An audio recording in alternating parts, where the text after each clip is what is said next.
This happened a few years ago.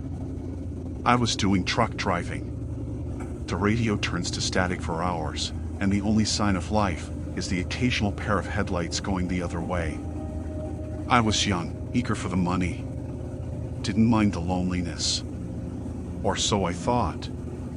The route I was on took me across a long stretch of highway that lies between the borders of two large territories. Big, empty spaces, lots of trees, not much else.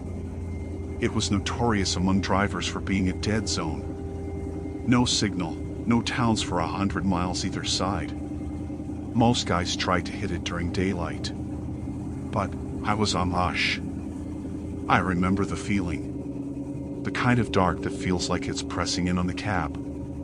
The only sounds were the hum of the diesel engine and the rhythmic sound of the tires on asphalt. Hypnotic. Too hypnotic. I'd been driving for about 10 hours. Coffee was running off. The dashboard lights were a dull green glow. Comforting in a way, but also making the darkness outside seem even more absolute.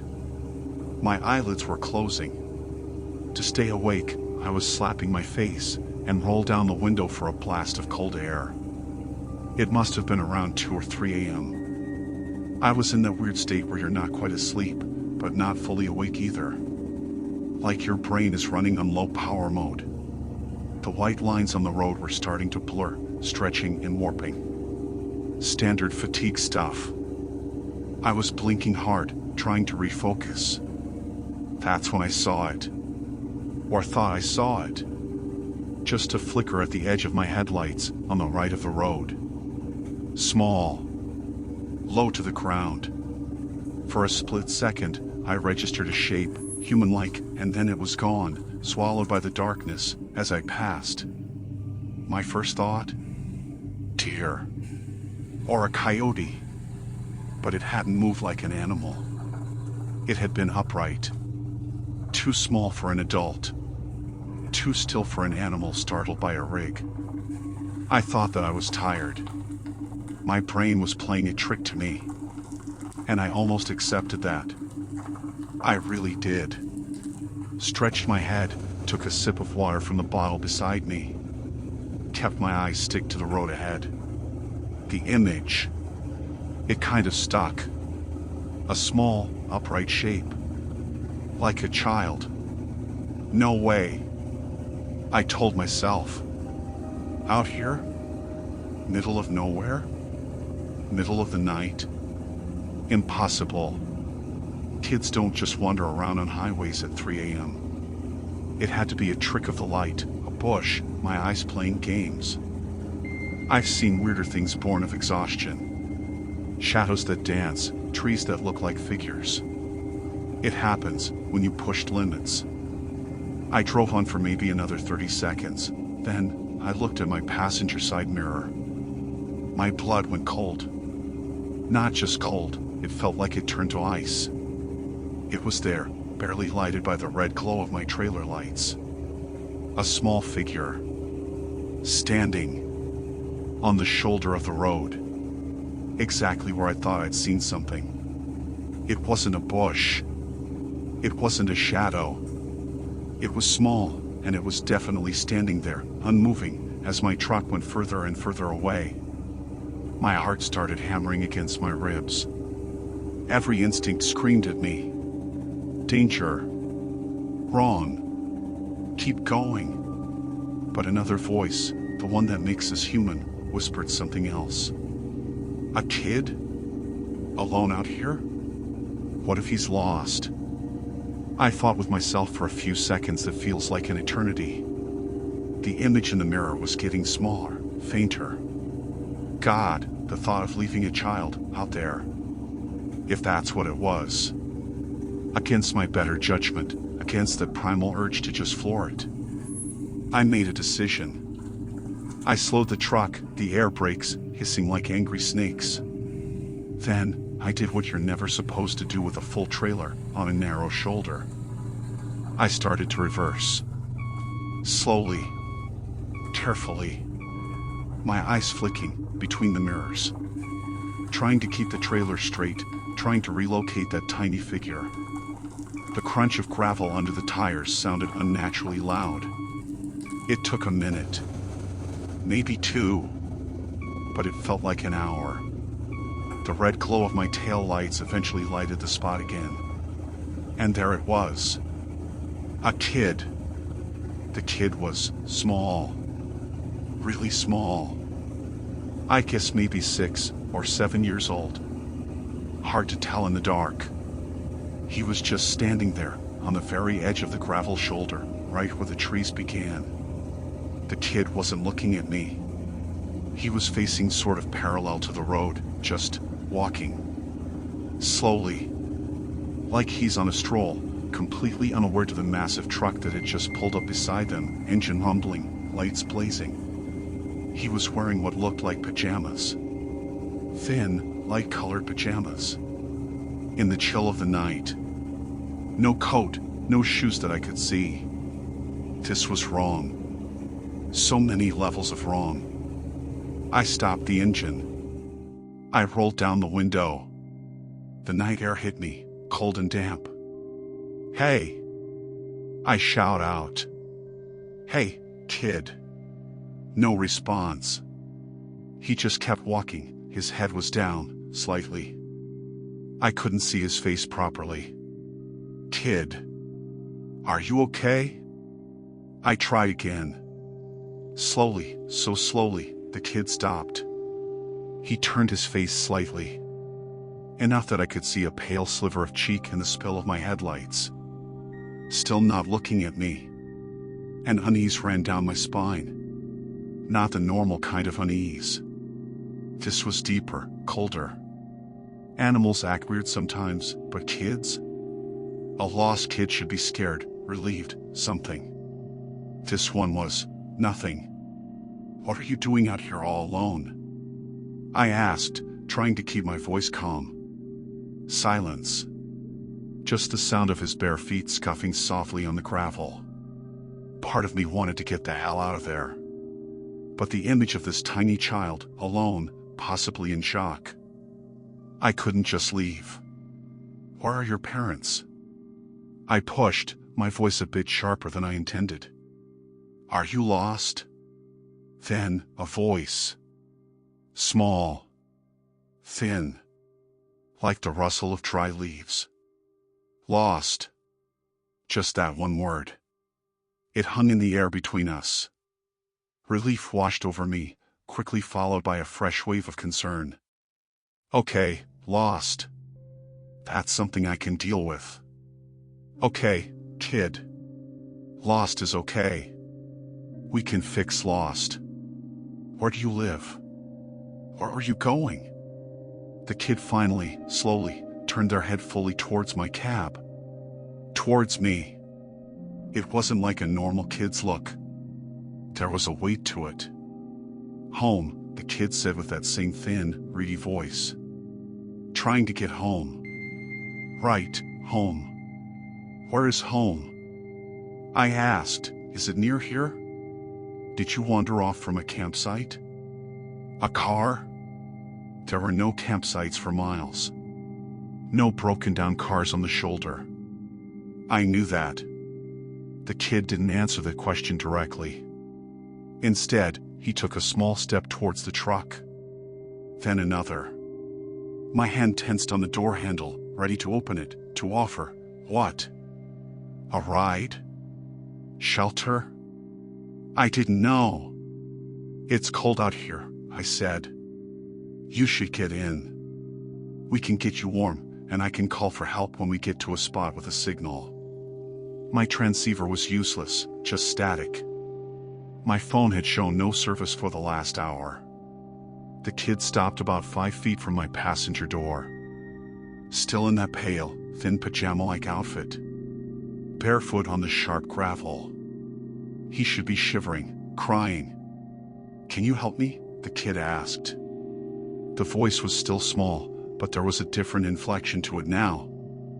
Less flat. A hint of something else. Pleading, maybe? "Yeah, of course, I can help you," I said. That's why I stopped. "Where are your parents? How did you get here?" The kid tilted their head. They're waiting. At home. Okay. And where's home? Which direction? The kid didn't point down the road. He made a small gesture with his head, a little nod, towards the trees. Towards the impenetrable darkness of the woods lining the highway. In there, the kid said. My stomach clenched. In the woods? Your home is in the woods? Lost, the kid repeated, as if that explained everything. Trying to find the path. It's dark. Yeah, it's very dark, I agreed, my eyes scanning the trees. It looked like a solid wall of black. No sign of any path. Just dense, old-growth forest. Can you come out? The kid asked. Help me look. It's not far. I can't see it from here. Every rational thought in my head screamed a no. Get out of the truck. In the middle of nowhere, in the pitch dark, with this strange child who wanted me to go into those woods. No. Absolutely not. But the kid looked so small. So vulnerable. If there was even a tiny chance they were telling the truth, that their house was just a little way in, and they were genuinely lost. I don't think that's a good idea, buddy, I said, trying to sound gentle. It's dangerous in there at night. For both of us. Best thing is for you to hop in here with me. We'll drive until we get a signal, and then we'll call the police. They can help find your home properly. The kid just stood there. That blank, unreadable face fixed on me. But it's right there, he insisted. Just a little way. I can almost see it. If you just step out, the light from your door would help. There was something profoundly wrong with this scenario. I looked closer at the kid, trying to pierce that strange vagueness around their features. His eyes. I still couldn't really see their eyes. Just dark hollows. I really think you should get in the truck, I said, my voice firmer now. It's warmer in here. We can figure it out together. The kid took another step closer. He was almost at my running board now. Please, he said. My leg hurts. I can't walk much further. If you could just help me a little. Just to the path. My internal conflict was raging. My trucker instincts, honed by years of seeing weird stuff and hearing weirder stories at truck stops, were blaring warnings. But the human part, the part that saw a child in distress, was still there, still arguing. I was tired. So tired. Maybe I wasn't thinking straight. Maybe this was all some bizarre misunderstanding. I looked towards the tree line he'd indicated. Was there a faint trail I was missing? A flicker of light deep in the woods? No. Nothing. Just blackness. Solid, unyielding blackness. And then I saw it. It wasn't something I saw clearly at first. It was more like an anomaly. A disturbance in the darkness behind the kid. The kid was standing with his back mostly to the woods, facing my truck. Behind them, the darkness of the forest was absolute. Or it should have been. But there was something connected to them. Something that stretched from the small of their back, from under the thin pajama top, and disappeared into the deeper shadows of the trees. At first, I thought it was a trick of the light, a weird shadow cast by my headlights hitting them at an odd angle. Maybe a rope he was dragging? A piece of clothing snagged on a branch? I leaned forward, trying to get a clearer view. The kid was still talking, their voice a low, persistent murmur. It's not far, please, just help me. I'm so cold. But I wasn't really listening to the words anymore. I was focused on that thing behind them. It wasn't a rope. It wasn't a shadow. It was a tube. A long, dark, thick tube. It seemed to emerge directly from the kid's lower back, impossibly, seamlessly. It was dark matte, like a strip of the night itself given form, and it snaked away from the child, maybe 10 or 15 feet, before disappearing into the inky blackness between two thick pine trunks. It wasn't rigid, it seemed to have a slight, almost imperceptible flexibility, like a massive, sluggish umbilical cord made of shadow. It didn't reflect any light from my headlamps. It just absorbed it. My breath hitched in my throat. My blood, which had been cold before, now felt like it had frozen solid. This wasn't just wrong. This was impossible. Unnatural. The kid was still trying to convince me. Are you going to help me? It's just there. You're so close. My voice, when I finally found it, was barely a whisper. I couldn't take my eyes off that extension. Kid, what is that, behind you? The kid flinched. His head straightened. The blankness on their face seemed to solidify. What's what? He asked. That thing, coming out of your back. Going into the woods. What is that? The kid didn't turn to look. He didn't need to. His gaze, those dark, unseen eyes, bored into me. It's nothing. It's right there. It's connected to you. The kid was silent for a long moment. The only sound was the thumping of my own heart, so loud I was sure he could hear it.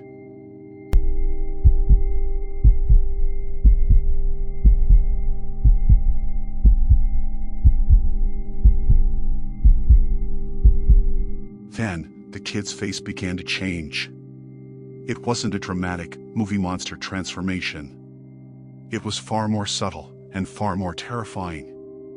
The blankness didn't leave, but it sharpened. The pale skin seemed to tighten over the bones.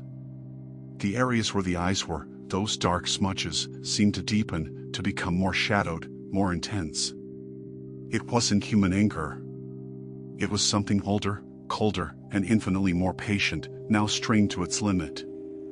The air in my cab suddenly felt thick, heavy, hard to breathe. Just come out of the truck, the kid said, and the voice, oh God, the voice. It wasn't the voice of a child anymore. It was deeper, resonant, with a strange, grating undertone, like stones grinding together. It was coming from that small frame, but it was impossibly large, impossibly old. It vibrated in my chest. Come out. Now. The command was absolute. My hand was on the ignition key. What are you? I choked out, staring at the monstrous thing playing dress-up in a child's form, at the dark, pulsating tube that was its anchor to the shadows. The kid's head tilted again, that jerky, unnatural movement. And then it spoke, in that same terrible, resonant, grinding voice. The words it said are burned into my memory, colder than any winter night. Why, it rasped, the sound seeming to scrape the inside of my skull, why are the humans smarter now? That was it. That one sentence. The sheer, cosmic frustration in it. The implication of past encounters, of easier prey. The utter alien nature of it. I didn't think. I didn't plan. I reacted. Primal fear, the kind that bypasses all higher brain function, took over. My hand twisted the key. The diesel engine roared back to life, a sudden, violent explosion of sound in the horrifying stillness. The kid, the thing, actually recoiled. A small, jerky step back. The expression, that awful, tightened, ancient look, intensified. I slammed the gear stick into drive. My foot stomped on the accelerator. The truck lurched forward, tires spinning on the gravel for a terrifying second before they bit into the asphalt. I didn't look at it. I couldn't. I stared straight ahead, my knuckles white on the steering wheel, the whole cab vibrating around me.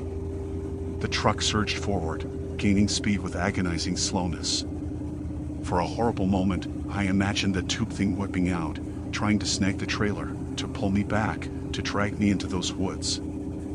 I imagined that small figure, with its ancient, terrible voice, somehow keeping pace. I risked a glance in my driver's side mirror. It was standing there.